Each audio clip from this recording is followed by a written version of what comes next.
Hello, everyone. Welcome on to Branded. This is the podcast that takes you behind the scenes and beyond the brand. Today, I'm going to help you define your brand identity.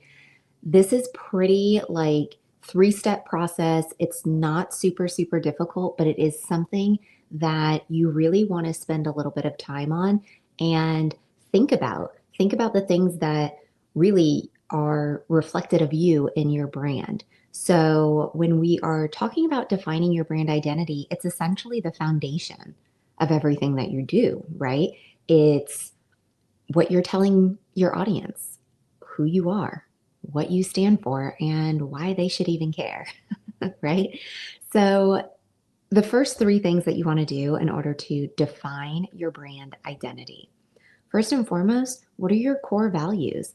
These are the things that are going to be the principles that sort of guide you in your decision making, whether you say yes to a project or whether you say no to it, right? Whether you work with that client or don't.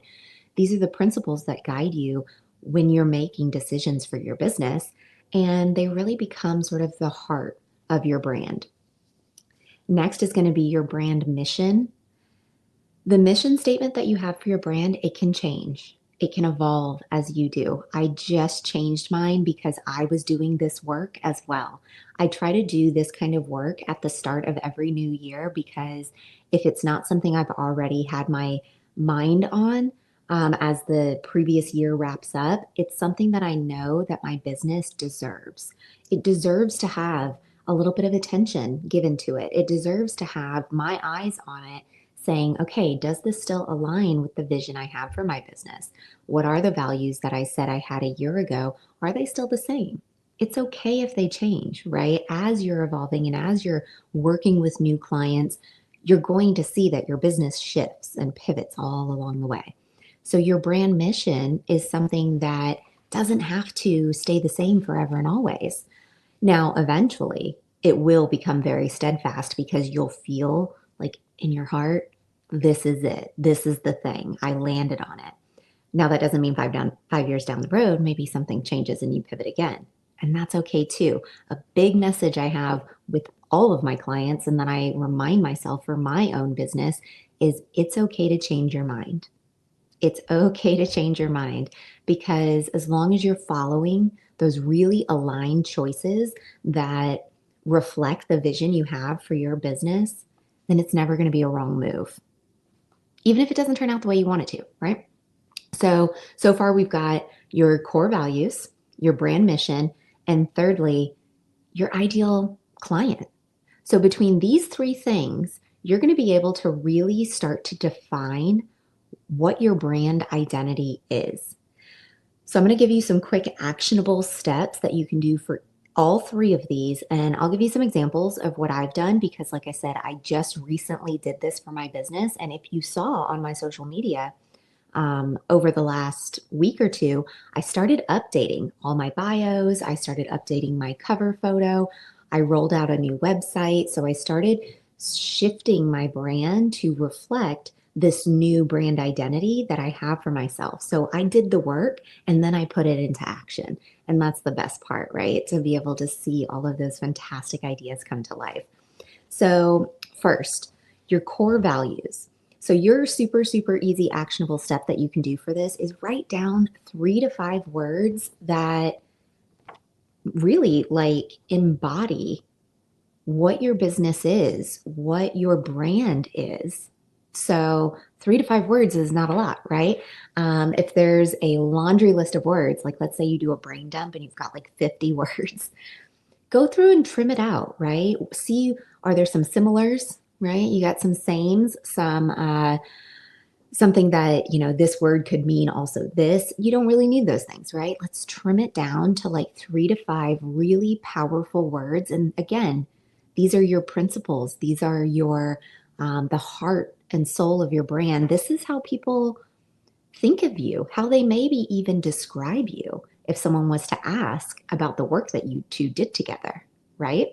So, an example of what I decided my core values and what I've really seen happening in my business lately and what I want to continue to do, I've decided my core values, my 3 to 5 words are going to be authenticity, because I think it's really important to reflect who I am in this moment in time. Of course, I am living from sort of a vision of who I'm becoming, but I'm also me right now. And so I think authenticity is really important. I'm not trying to portray perfectionism. It's authentically me, and I'm working it out and figuring it out along the way, just like you are. And I think it's important to reflect that. So, authenticity is one of my words, it's one of my core values. Connection is also one of my core values. I thrive on authentic connections. I thrive on that human to human component that all businesses have, yet not all businesses really nurture. I think people forget about the other people. you know, Money doesn't just fall out of the sky, it comes from other people. So it's really important to have that connection piece. So, authenticity, connection. My third word is ease. I just want to feel ease. I want my clients to feel ease when they work with me. I want them to sort of have that moment where they can take one big breath and be like, wow, this was exactly what I needed. So, that feeling of ease when something just flows, that's one of my core values. It's something I strive for in all of the work that I do for myself and for my clients. My fourth word is purpose.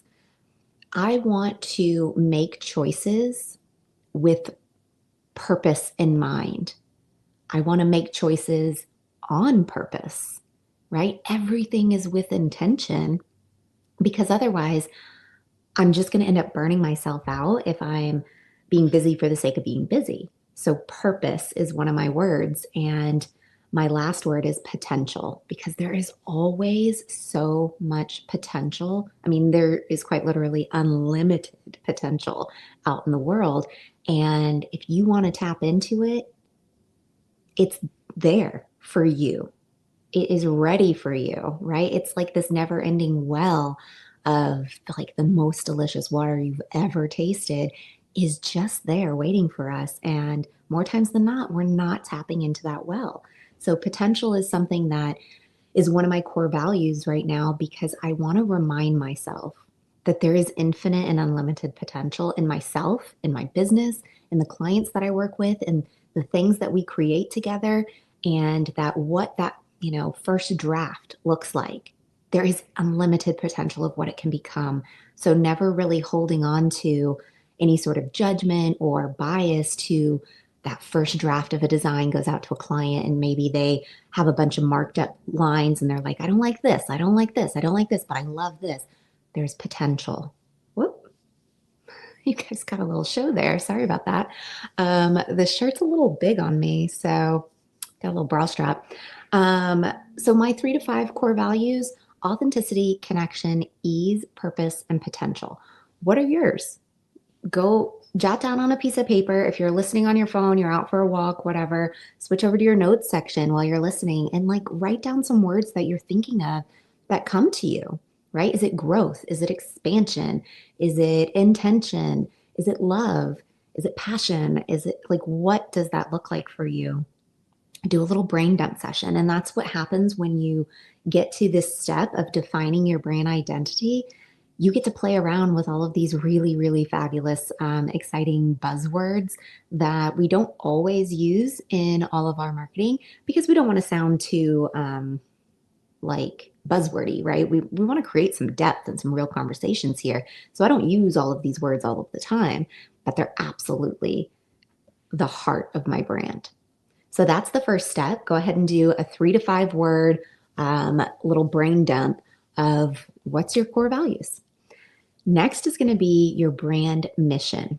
Now, brand mission is just like a one liner, right? It's a one simple sentence that is basically going to describe who you help.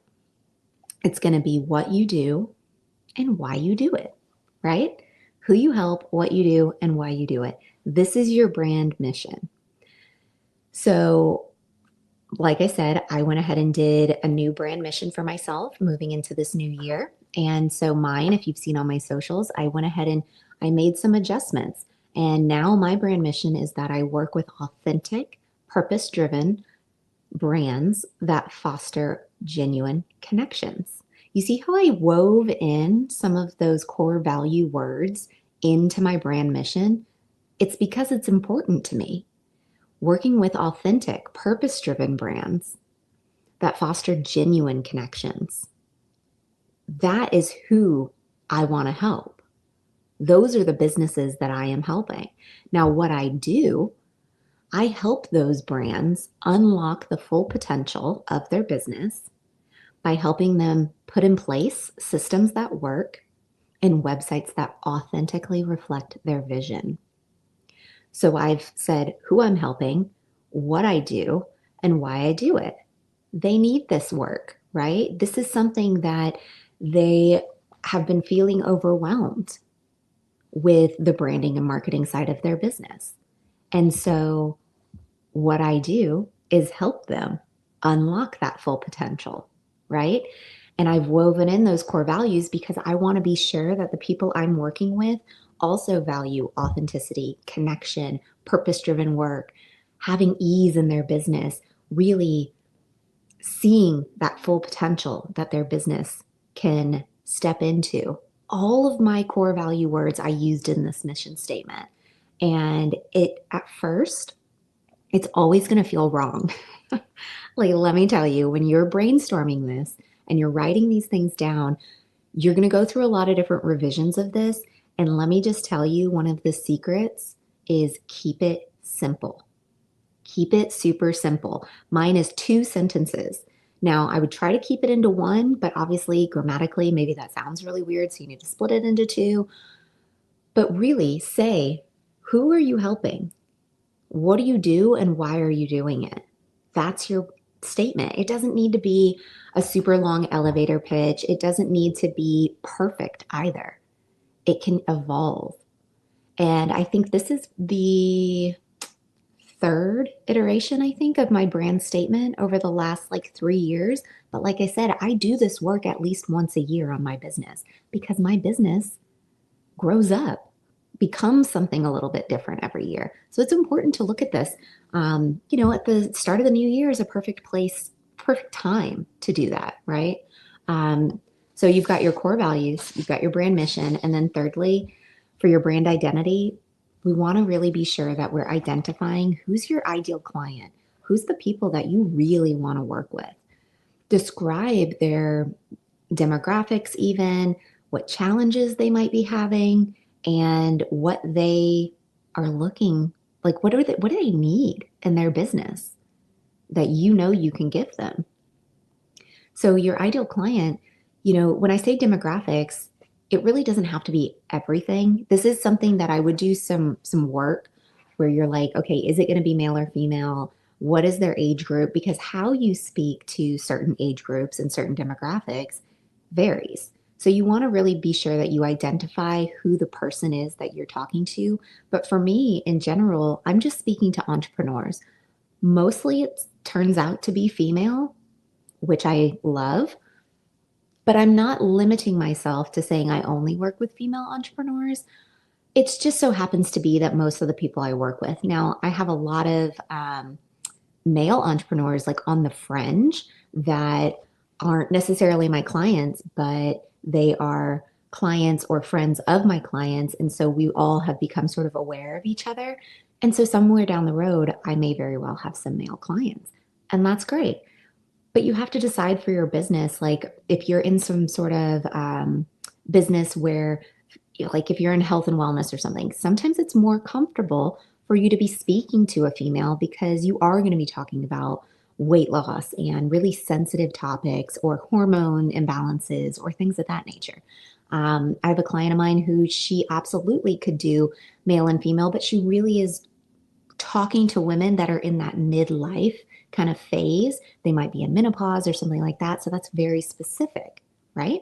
So think about these things for yourself and what that means for your ideal client, who they are. So for mine, like I said, I kept it a little bit general, but I went ahead and said entrepreneurs who sell products or services and are in need of a website that authentically reflects their brand and systems to help them focus more on what they love.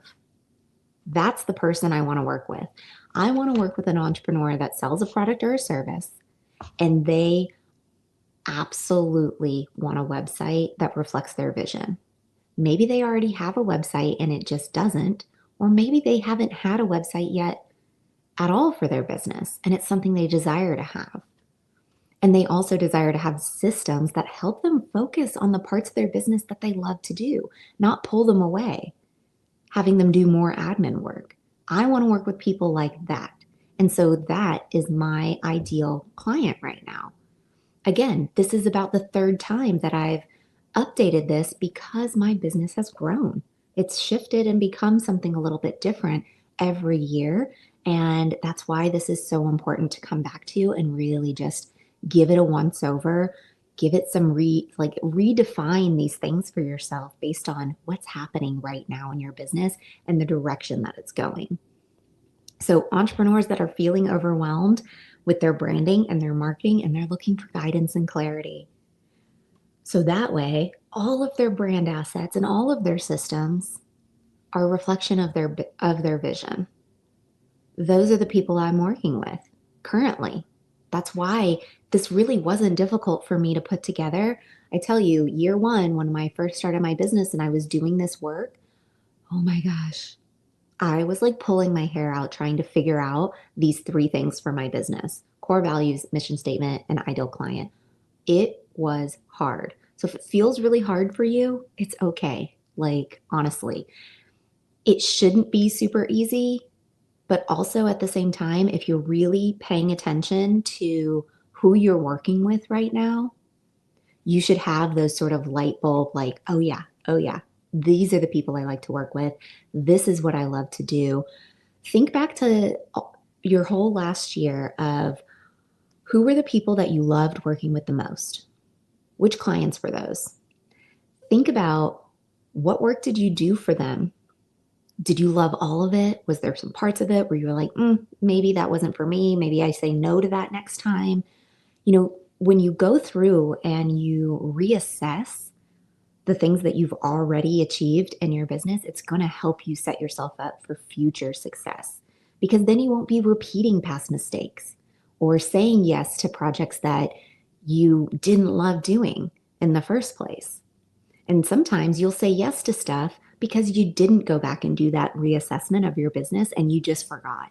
You forgot that you didn't like working with this type of person. You forgot that you didn't like doing this type of work. And then you find yourself yet again in the same scenario. I don't want that for you. And I know you don't want that for yourself. Doing this reassessment and defining your brand identity for this year, hugely, hugely helpful. So those are your quick action steps. This is a short and sweet podcast because next week we're going to be coming right back into this very same topic basically, and we're going to be talking about defining your brand story. So the next couple episodes we're going to be building on each other. Of course, you don't have to listen to them all if you don't want to, but they're all going to be helpful because they are going to build on top of each other. So this week I wanted to start with the basics, like the super basics. Core values, brand mission, ideal client. So give yourself, I don't know, set a timer for like 30 minutes. Get some pen and paper or your laptop or your phone or whatever. Write down 3 to 5 words that are the principles and the heart of your brand. It's how you want people to be like, wow, working with her felt like this. I loved working with her because of this. These were the reasons I worked with her, right? Those values, those are going to be the things, those touch points that people are like, whoa, I'm coming back to you again and again because of this. So do some brainstorming, get 3 to 5 words down for your core values, get your mission statement ironed out, make it a 1 or 2 sentence max. Don't we don't want paragraphs. We're going to get into your brand story next week. And that's where you can really make that mission statement a little more robust. I have a great example for you whenever we get to that. But describe who you help, what you do, and why you do it. That's your brand statement. And then your ideal client, describe their demographic, right, in some sort of generic way. I wouldn't necessarily say I work with 21-year-old female entrepreneurs, you don't have to get that specific. because most businesses are not that.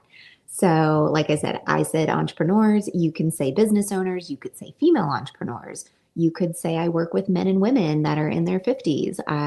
You're right. Like there are infinite ways that you could say this, but decide what feels right for you. So, describing your audience's demographic, the challenges that they face, and what do they need from you. So, I hope that you found this episode helpful. Let's get your brand identity defined. And then next week, come right back here because we are going to work on your brand story. I'll see you next week. Bye. Thank you so much for listening to Branded, the podcast. Please rate and review. And for more information, visit socialjanemedia.com. I'll see you soon.